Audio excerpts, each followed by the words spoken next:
Hello and welcome to another tutorial. So this time around we're going to be taking a look at the Unity terrain system. Now primarily we're going to be taking a look at that from the point of view of the kinds of things we can do in the inspector. So it's not going to be focused on how we actually could work with that terrain via code. If that's an area that you're interested in, then the good news is I've put a link in the description below where I go through procedural terrain generation using the Unity terrain system as a canvas. So that's got a full setup where it's creating biomes and it's texturing and shaping the terrain based upon the particular things that it's placing there. So if you're interested in more that code side, that low level of working with the terrains, then definitely check that out. For this one, I'm mostly going to focus on what are the kinds of things we can do in the inspector, some of the features and everything of the terrain system, and there will be a couple of bits I look at from code, but those are going to be from the point of view of, okay, what is a useful sort of thing that we could be doing there in terms of querying it. So from the code side, it's going to be more looking at, okay, how do we get things like the height at a particular location? So let's dive on in. So we've already got our environment here, and first thing I'm going to obviously do is create our terrain. So this will be our terrain, and I'll just do a save immediately. Now one of the things when we put in a terrain, and I'm going to switch to scene view, is, and this is a really important thing for if you're, say, creating a copy of a scene, because you might want to then have a modified version of the terrain. So a really easy thing that you might end up doing is, okay, we've got this scene, I'm pretty happy with this, okay, I'm going to clone it, now I'm going to modify the terrain, and what you'll find is you actually modify the terrain in both levels. And that's because we see this terrain data here. This terrain data holds the actual information about how this terrain here is shaped and how it looks. So one of the first things I really strongly recommend doing is whenever you add a terrain to the scene, select that new terrain and rename it. So terrain, demo scene, terrain, and I would usually then put that alongside the actual scene itself.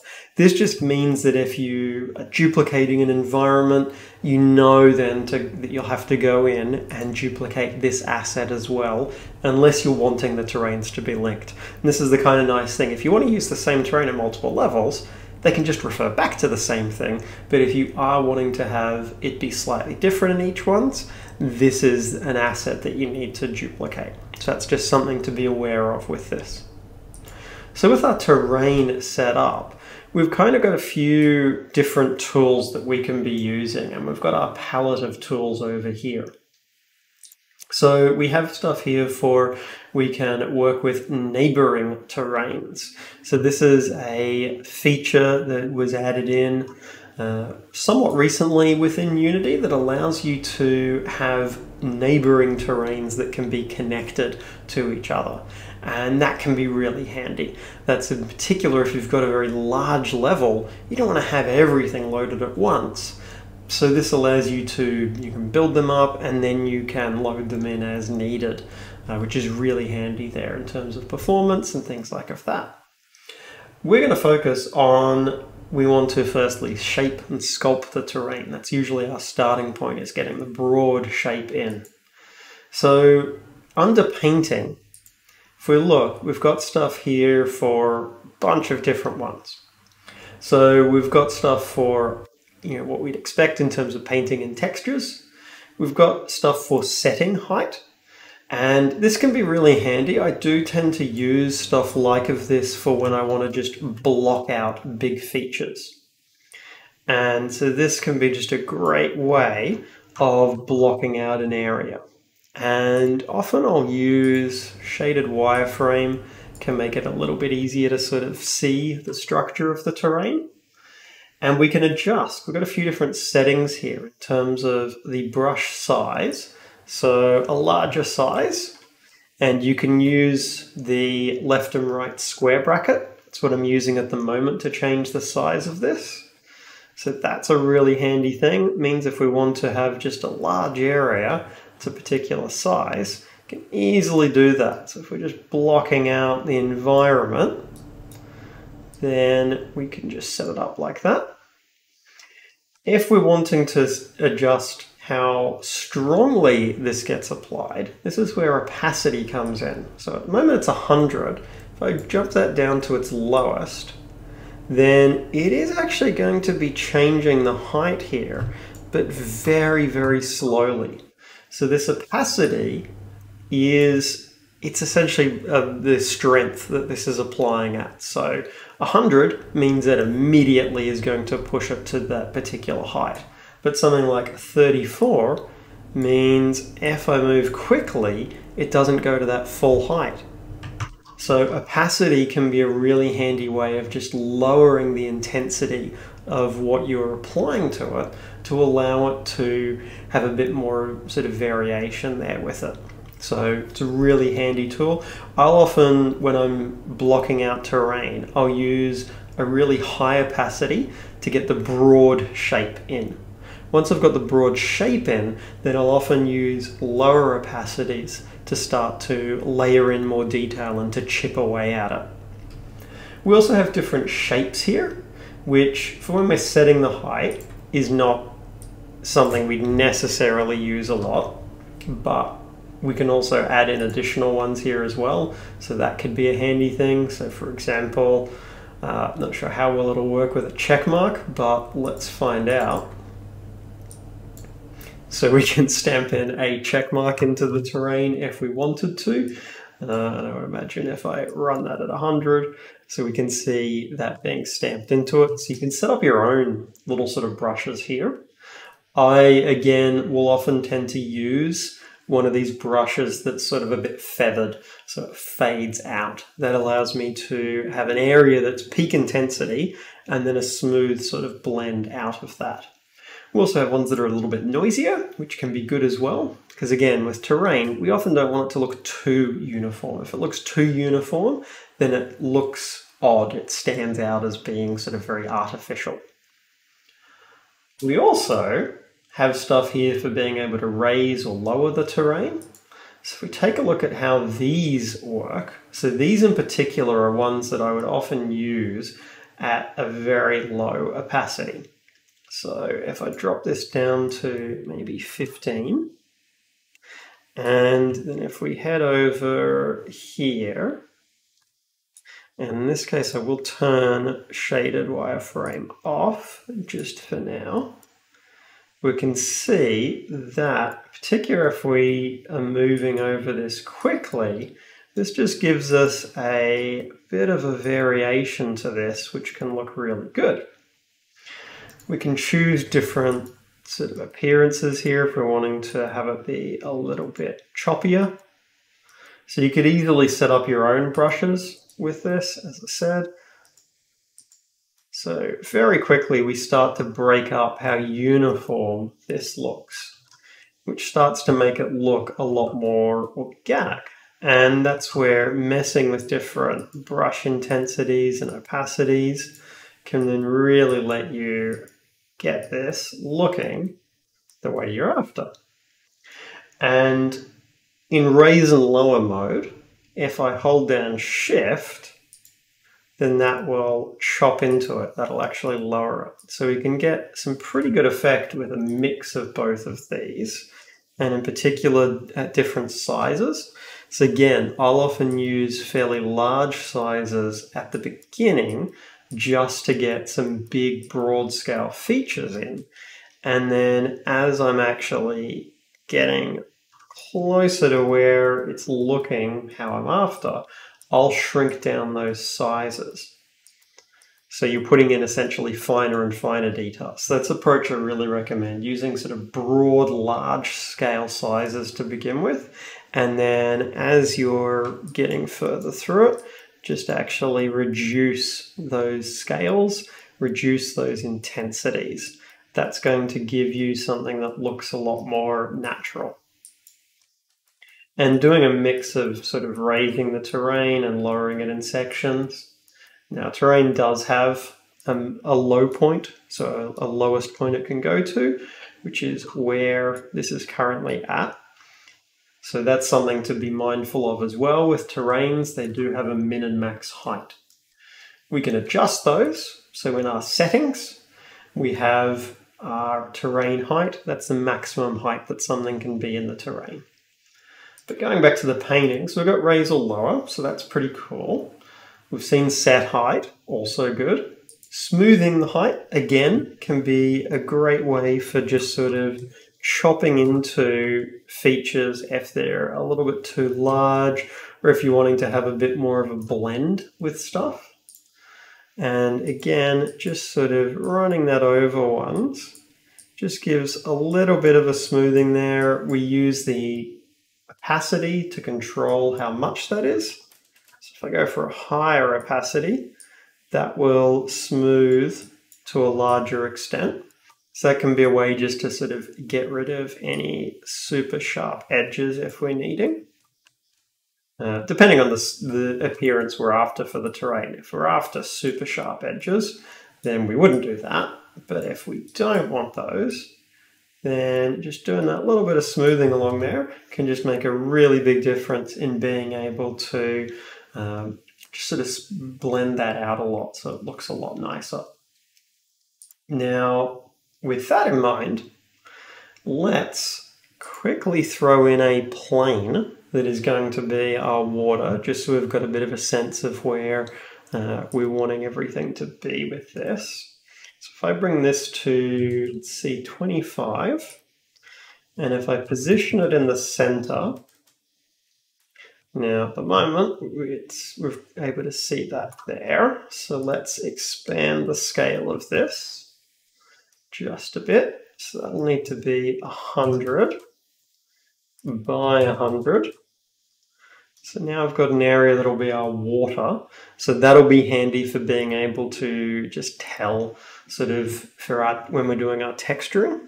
So this will be our water plane.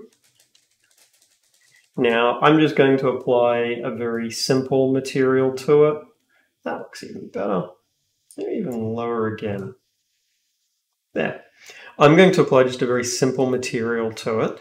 This is something where you would absolutely be able to set up, an actual particular water shader for it. With something like that, what you go for there is going to be very, very dependent on the visual style that you're going for the game, in terms of whether you're going for something that is more stylized, whether you're going for something that is, a more realistic look, all down to the style that you're going for with it.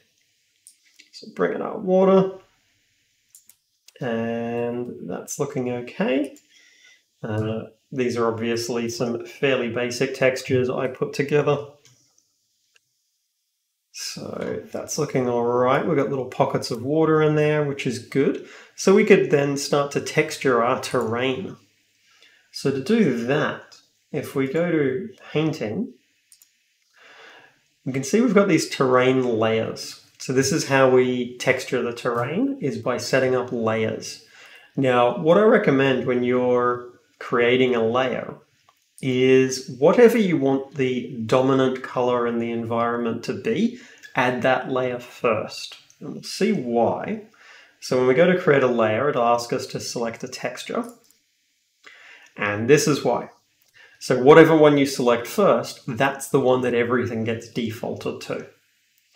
If I edit that layer, so those layers, those actually end up getting created. We'll see here, they're created as an asset. So again, with those, I would recommend organizing those. So we can move those around, and in particular, we can move them around while we are in Unity. Don't move those files around outside of Unity, or if you do, make sure you move the metadata files as well. So this one, I'm going to rename that to grass. And we can see the file name is there. So to set up other ones, which we can see, we can also configure things like our normal map in that as well. And we can adjust a couple of our settings there in terms of the appearance, which is always handy. Things like the scaling can be adjusted. Really useful for being able to get the appearance looking the way that we're after. So if I want to add in some other layers, so let's create another layer that's going to be mud. Again, rename these just as we go so that it's nice and clear. Let's add in one for sand. And then we'll also add in a layer for rock. So let's create a layer for rock. Then in terms of applying these, the way we apply these is very similar to painting the terrain in terms of the heights there. So we pick a particular layer that we want to paint, we pick our brush, and then we can control the intensity via that opacity setting. So what I would probably do is, well, stuff like of this, where it's a bit of an isolated island, I would just paint that in fully. And what I would generally do is, it's okay to go a little bit, outside of the lines effectively, because we're going to come back and clean up this afterwards. So for now, I just want to get the edges defined in this, because once those edges are defined, what I can do is I can turn off my water and I can really ramp up the size of the brush so that I can very quickly just infill the rest of this area here as being sand, just because I want that properly defined. Bring the water back in, and then we can start to do a little bit more specific stuff with the painting. So along these edges here, well, this is a fairly rocky looking cliff face. So what I would do with that is I would set this up, and this is fairly steep here, so I think we can just have that be fully rocks. And you'll notice the textures can blend a little bit as well, so we can have a mixture of textures at a location. So these ones, I'm just going to paint in the cliff faces, get these all nicely painted in. And again, it's similar to when we're shaping the terrain. We're getting the broad, large features in, and then we start chipping away at that, and we start making that look a little bit more like how we're after in the sort of the small detail. So these are looking pretty good. Get our stone areas in. So we're just really defining all of these big boundaries is what we're doing at the moment. That's the big focus. We get the boundaries defined. And then once we've got the boundaries defined, then we start just expanding little bits of detail in them just to get it looking exactly how we're after. So you can have quite a few textures applied at a particular location. The splat map system, which is what Unity uses for these, does support quite a few textures. So we can have a lot of ones blended at a location, which is really handy. So that's looking pretty good. We've got those in. So what we would now then be able to start doing is, okay, well, we can fix up the edges at the top here for this grass. And again, we just a little bit more carefully with this, filling these in. And again, this is a case where we could have the specific texture for those locations, which would work. But we're just after blending those in, just making sure that it's looking the way we're after. So that looks better there. So then down in these parts, well, we probably don't want it to be as uniform. So this is where going for one of these messier sort of brushes can be good. And I would probably lower the opacity a chunk as well. Because what you can do is just do bits where you do a couple of clicks and you just start to bring in little patches of the texture. And you can bring that in very key areas. And again, lowering the opacity a little bit more. We're just sort of bringing up a little bit of green in these parts. And just throughout here, this, we would bring in more sort of the rocky texture. And again, we can blend that in a little bit. And often lowering the opacity, like pretty low with these, is something I would recommend. You want to keep that pretty low, but you can see there's just a little bit of the stone color coming in. And this is stuff where you don't want to be moving the mouse too much while you're applying it, because it doesn't take much for it to actually apply the texture.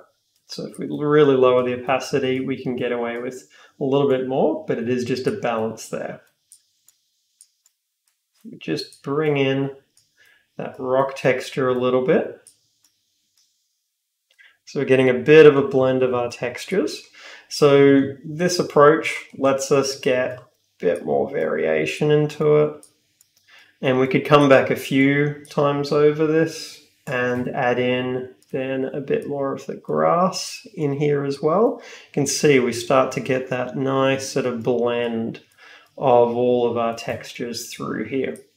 Because as I said, with the splat map system, we do get multiple textures applied. So this is a general approach I would recommend, using these brushes at different intensities. You can have some of those textures, you might never actually apply them in full. They might only ever be used as something that is just lightly applied on in particular areas. Key thing is just go slowly with it. And as I said, map out the big features, the boundaries between things first, then come through later and apply little bits of tweaks to it. So in steeper areas, applying a bit of the rocky texture so that it makes it look a little bit less vegetated. So in any of these steep areas. So it'll take a while, like it's not a quick process, but the goal is you're trying to get it so that it looks the way that you're after. So it'll have a bit of a blend of textures and is giving you the appearance that you're after for the particular one. So that's how we can paint textures onto stuff, which is really cool and handy. So seeing texture painting, well, there's a couple of ones here we haven't looked at. We haven't looked at the stamping of the terrain. So stamping of the terrain is a really handy way of being able to apply particular features into something.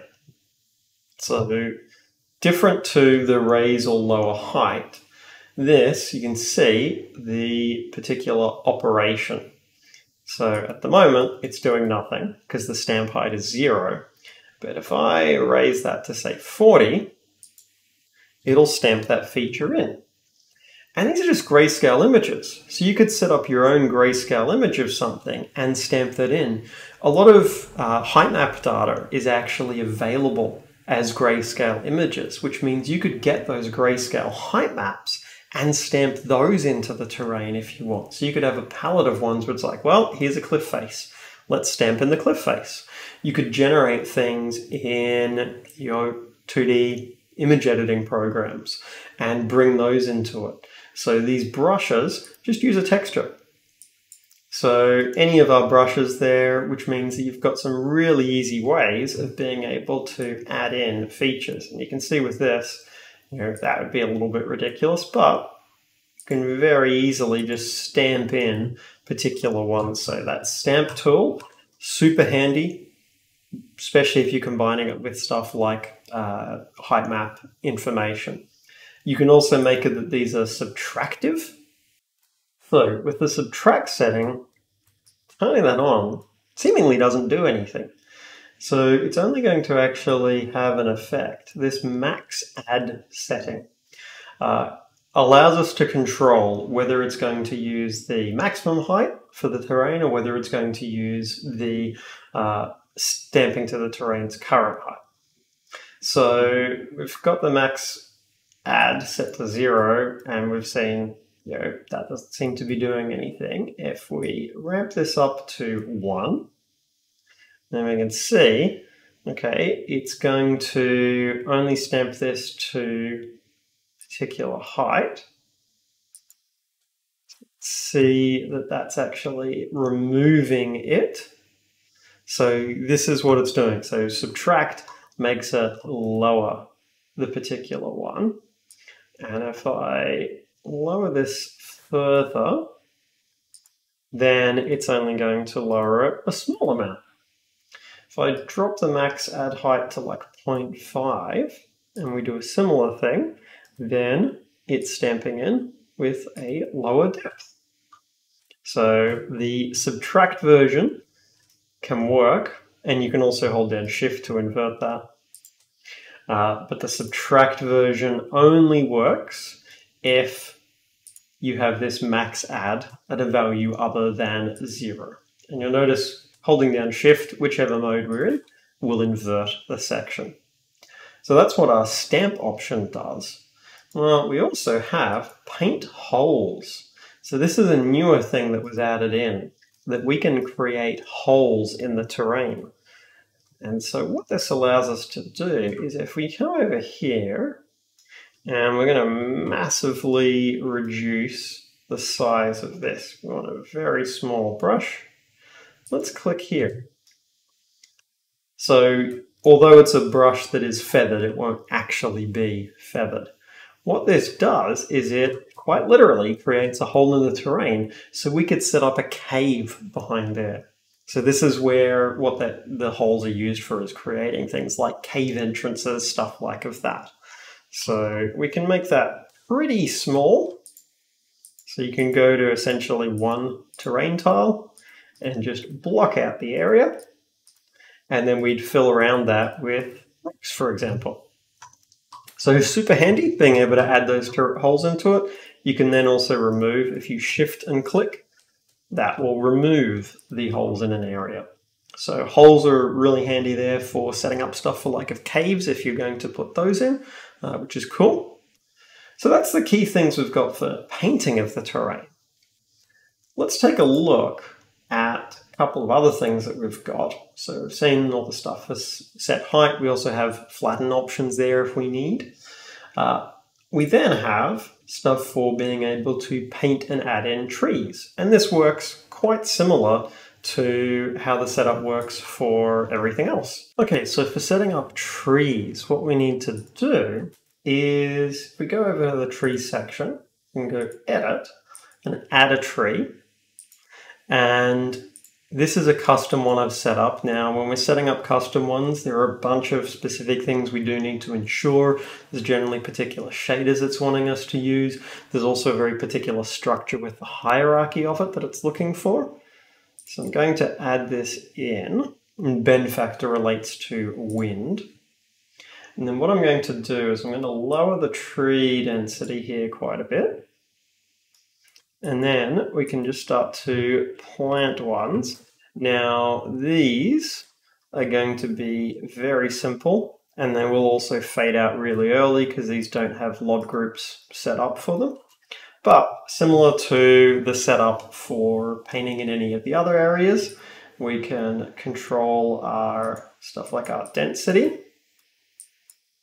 We can control stuff like the brush size. And we can also let it vary things like the tree height, stuff like of that. So there's a bunch of different settings it can actually adjust. Now, because this doesn't have a LOD group, it's not going to support rotation. And with these, we wouldn't be able to tell if it was rotated or not. But that's something that we've got as an option. We can also pick a tree and go mass place and tell it how many we want it to place. And that will scatter them throughout the environment. If we wanted to remove all of them, then we can say we want 0 and we want you to not keep the existing ones. And then we could rerun this and tell it, yep, place 10,000 of them. And we'll get them randomly scattered over the environment. Now these are going to be a little bit offset because our prefab has likely got a little bit of an offset with the mesh in there, but that's okay. So we've got that for being able to place these. So that gives us our little tree models placed. In terms of other things that we can be placing in here, we can also have this detail option. So this is used for painting in things like of grass. Now, important caveat with this, the detail system isn't supported in the high-def render pipeline. So in built-in, you can use the detail system, but in the high-def render pipeline, that isn't available. And also there isn't an alternative at the moment. There is an alternative being worked on, but as of today, there is not currently an alternative. So if you're needing to do stuff like grass or flower patches in the high-def pipeline, there isn't a existing sort of system that's ready to go built into Unity. You would need to be looking at either building one yourself or using a third-party solution for it. So that lets us paint in little bits of detail. And then finally, we've got our general overall sort of settings here. So this allows us to control things in terms of how it works for its rendering. We can provide different materials here. We can control a lot of settings for detail options. So it gives us a lot of control over the appearance and performance with the terrain, and scaling things like our size. So stuff like our detail resolution and our various other resolutions that we've got down here, those allow us to control the scale and size of the features. So a higher resolution is going to have a higher performance, but it's going to allow us to create smaller, more detailed features. Whereas a coarser resolution is generally going to be faster, but is going to mean that we don't have as much precision with our features. So a lot of different settings here that we can control. We've also got things in terms of colliders that we can adjust. So with trees, they have their own collider system, so it doesn't matter what collider you configure on it, it will actually configure its own settings for working with those tree colliders. So that's an important option there, and that's something where when we're working with our terrains, we do need to keep in mind that if you're painting in a tree that has some really complex shape, you're not going to get a collider based upon that mesh. Typically, you're going to get a simplified tree collider in there. So that is something to be aware of with it. So the final thing that I wanted to set up was something that would query the terrain at a particular location. So I'm going to set up a 3D object, and this 3D object is going to be just a cylinder, but I'm going to make this a really tall cylinder.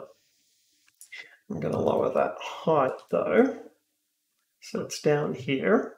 And what I want to do with this is I want this to essentially be something where, okay, I want to sample the terrain at that particular point.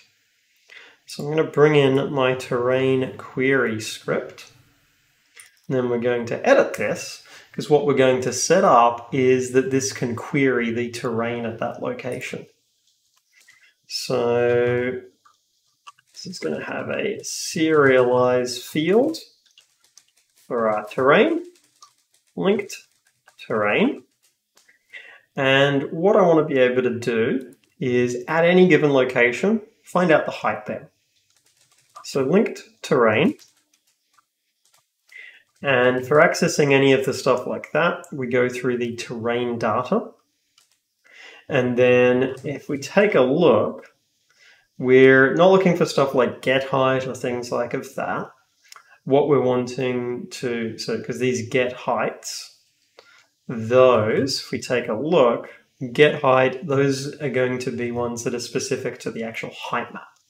So what we're looking for is we're looking for stuff where we can get the interpolated height, because that allows us to get a more precise height at a particular location. Catch with this is our X and Y coordinates have to be in a 0 to 1 range. So that's one option that we've got for getting the height, and that's pretty much our key sort of stuff there for it. We can check and see. I don't think there's a sample one. No, there's not. So we want to get our get interpolated height. We also get the interpolated normal, really handy for if you're needing to query slope information, for example, to determine if an area is passable or not. We'll get our interpolated height. We need to convert our X and Y location, X and Z location, into the X and Y values for the terrain. So let's test. So height, and we'll be debug logging that out. Right. So we're after an X and a Y here. So float X 0, float Y is 0. X, Y. And we can check and see if there's an option in the terrain data for being able to directly convert.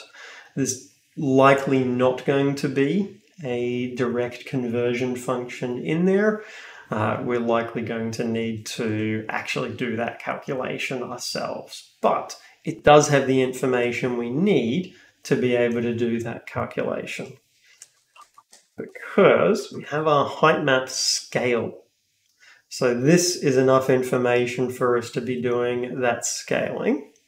So a height map scale. So what we can do is, well, let's get our transform position X minus the linked terrains transform position dot X. And then, well, we need to work out what units this scale is in. So let's debug log that scale out. And let's take a guess on it being a divide.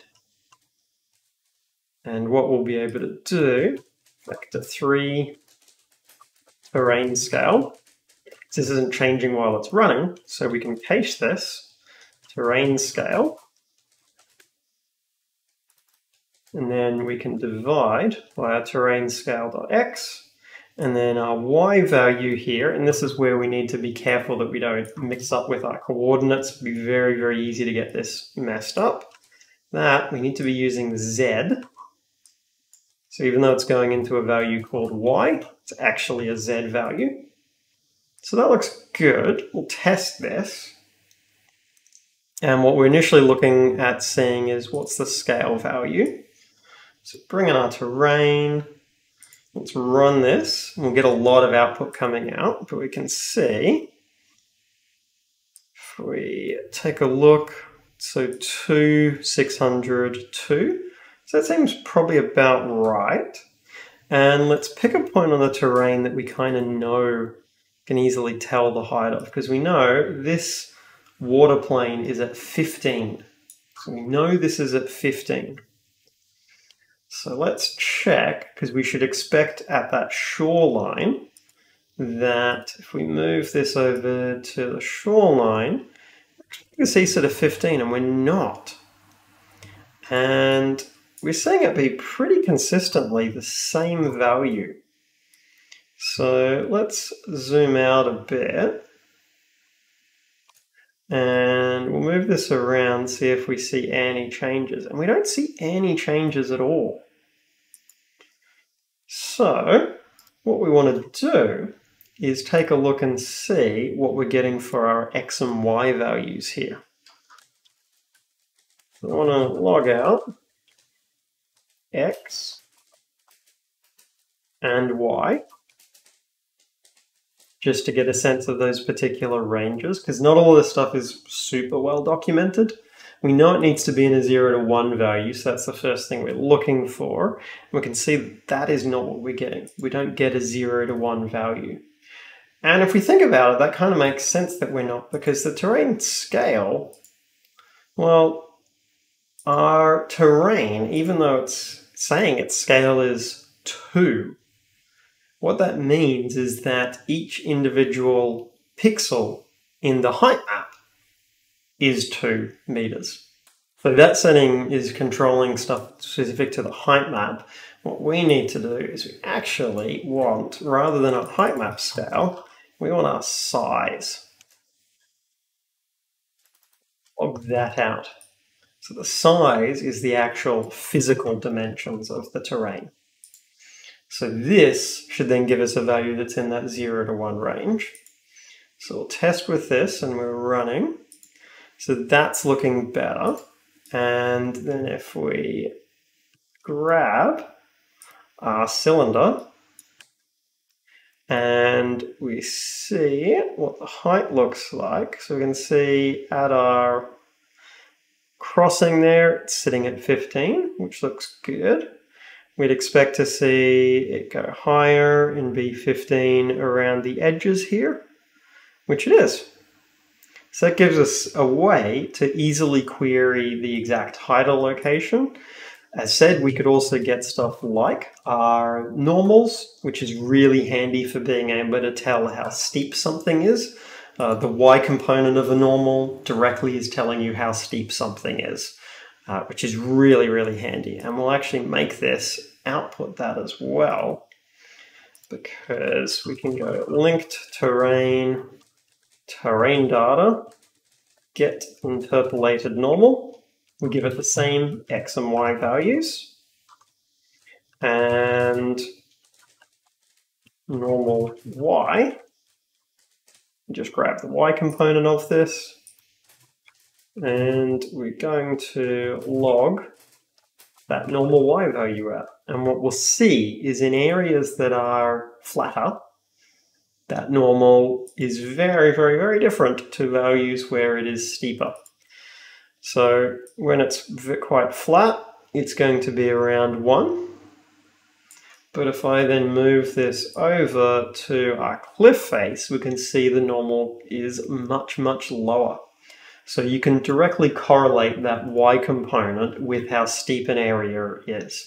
So if the normal is very low, it's going to be very steep. And if we think about it, the normal points out from the surface, and that makes sense. So something that was pure vertical, the y component would be 0 because it's flat.